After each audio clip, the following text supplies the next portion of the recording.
Alhamdulillah, Alhamdulillahirabbil alamin. Wassalatu wassalamu ala asrafil anbiya'i wal mursalin. Asyhadu an la ilaha illallah wahdahu la syarika lah, wa asyhadu anna Muhammadan abduhu wa rasuluh.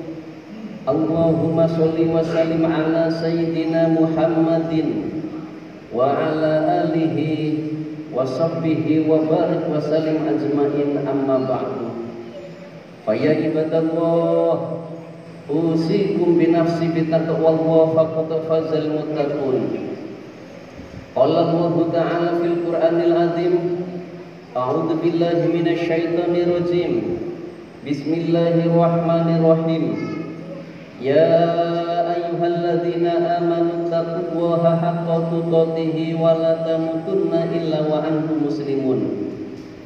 Ayyuhal hadirin, sidang jamaah salat Jumat yang dirahmati oleh Allah, di hari yang penuh berkah ini, di tahun yang penuh dengan kemuliaan ini, marilah kita senantiasa meningkatkan ketakwaan kita kepada Allah Subhanahu wa taala, menjalankan segenap apa yang diperintahkan oleh Allah dan menjauhi hal-hal yang dilarang oleh Allah.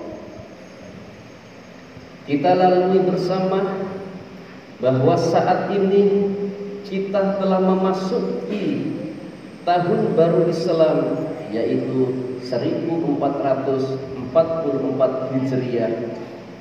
Ini menunjukkan paling tidak sesungguhnya Allah sangat penyayang kepada kita, seolah-olah Allah mengatakan, wahai hamba-hambaku, engkau diberikan usia yang panjang ini, maka gunakanlah usia kita ini untuk ketaatan kepada Allah Subhanahu wa taala.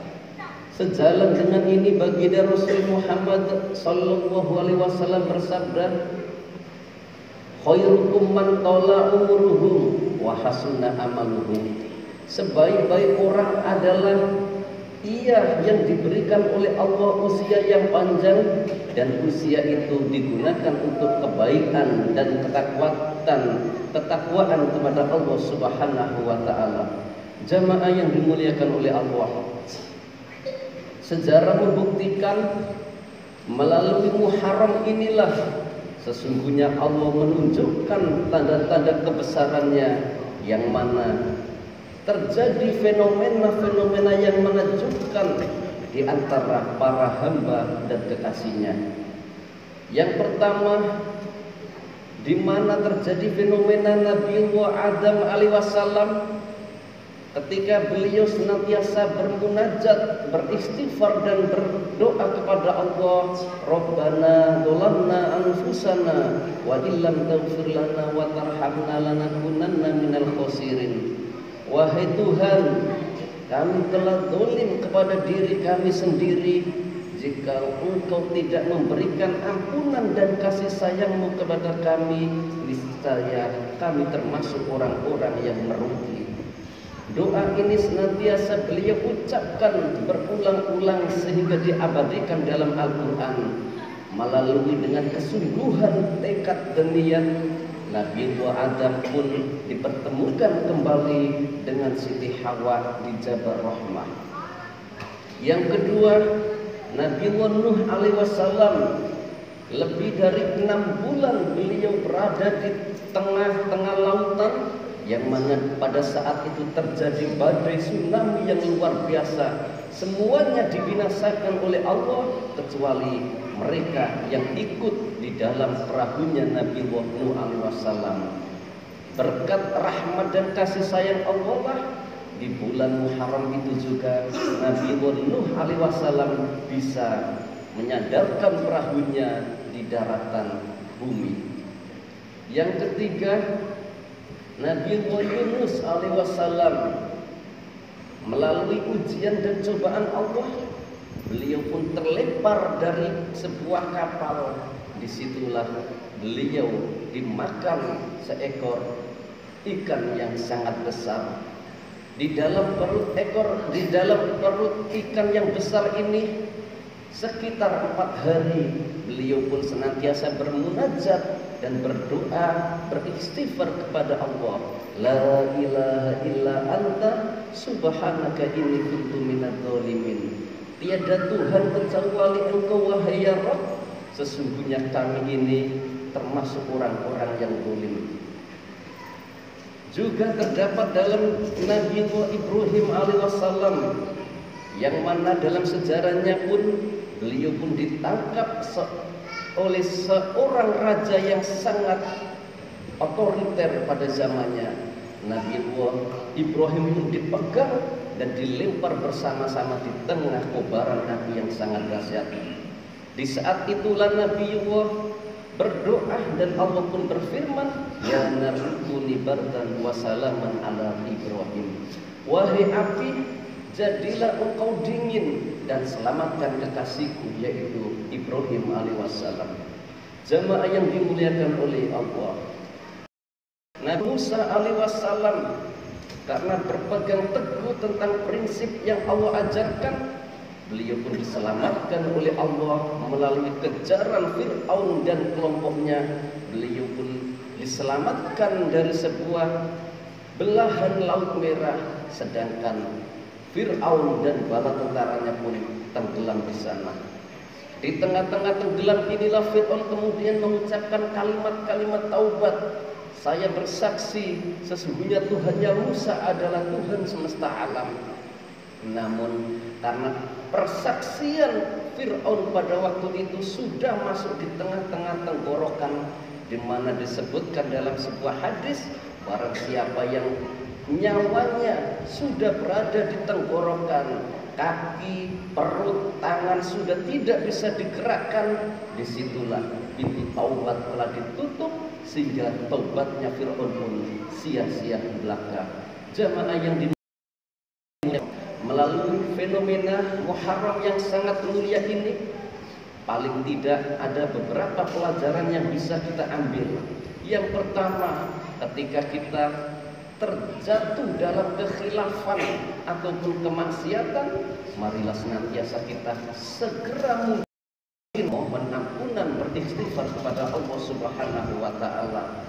Tidak perlu kita menyalahkan siapa saja, tetangga atau orang lain.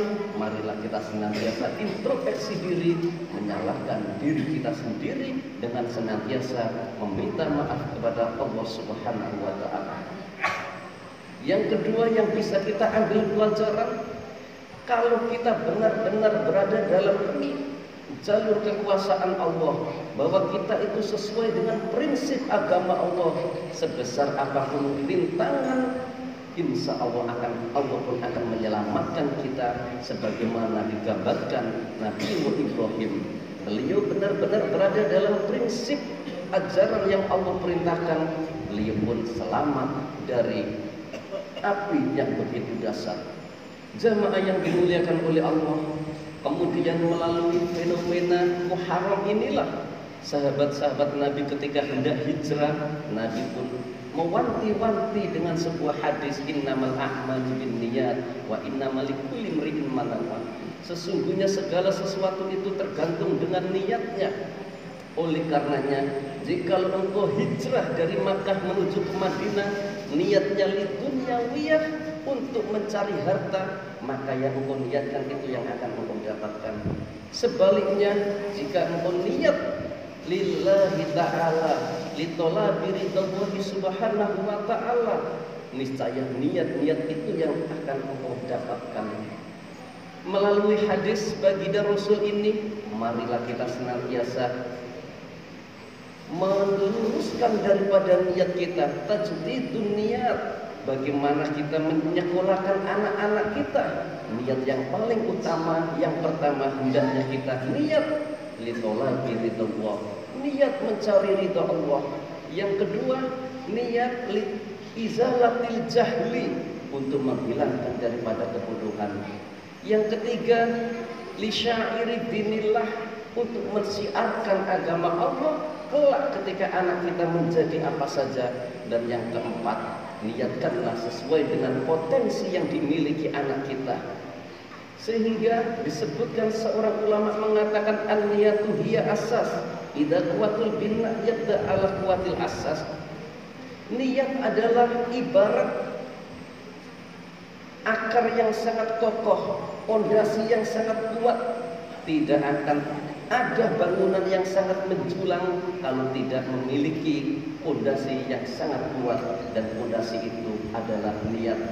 Ketika anak kita sudah mulai beranjak dewasa, besar, menjadi dokter, menjadi polisi, kalau orang tuanya terbesit niatan-niatan yang baik, insya Allah profesi ini akan digunakan untuk kemaslahatan bangsa, masyarakat, dan agama.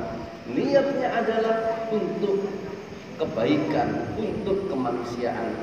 Sebaliknya, kalau kita sebagai orang tua niatnya sudah melenceng, dikhawatirkan anak kita tidak kuat akan badai arus godaan zaman semakin berubah.